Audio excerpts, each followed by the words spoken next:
Actualité également, vous le savez, cette nouvelle convention passée avec l'assurance maladie provoque la colère des conducteurs de taxi. En effet, la réforme propose une nouvelle grille tarifaire pour les transports médicaux avec une prise en charge unifiée à 13 € en plus du tarif kilométrique.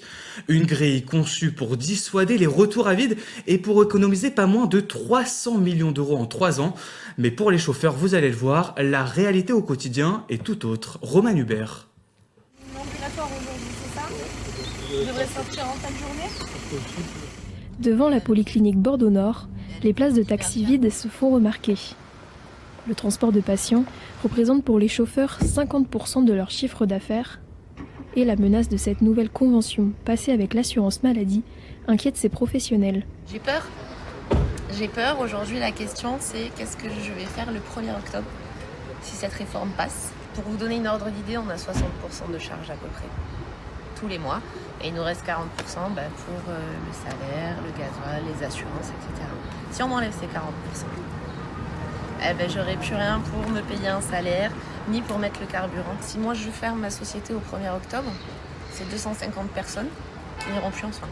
Mais depuis la dernière fois que je t'ai vu, t'es reparti danser? Pour Marion Bosque, le transport médical représente 98% de son activité. Au-delà de l'impact financier que pourrait avoir cette réforme, elle s'inquiète du sort des patients qu'elle transporte. Quand un patient m'appelle, on veut commencer un traitement de chimiothérapie en transport avec nous, je l'informe que son combat, c'est le nôtre et qu'on sera avec lui du début à la fin. Aurélie a été diagnostiquée d'un cancer du sein il y a un peu plus d'1 an. Pour elle, le transport est vital dans la prise en charge de sa maladie. Personnellement, je trouve que c'est inhumain. Voilà, de devoir faire attendre des patients pour remplir une voiture ou un bus qui après vont devoir faire le tour de toutes les maisons de tout le monde.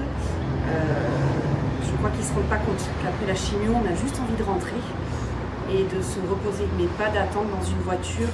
Il y a le trajet, on est bien d'accord, mais c'est surtout le lien humain. Et déjà, vous ne faites pas le trajet tout seul.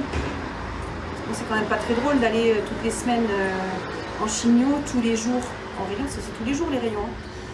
Ça permet de décompresser, puis on rigole bien, on va pas se mentir. Suite à la rencontre des fédérations de taxi avec le Premier ministre François Bayrou, les conducteurs continuent de se mobiliser partout en France. Ils espèrent tous une chose, la négociation de cette convention. Et vous le savez,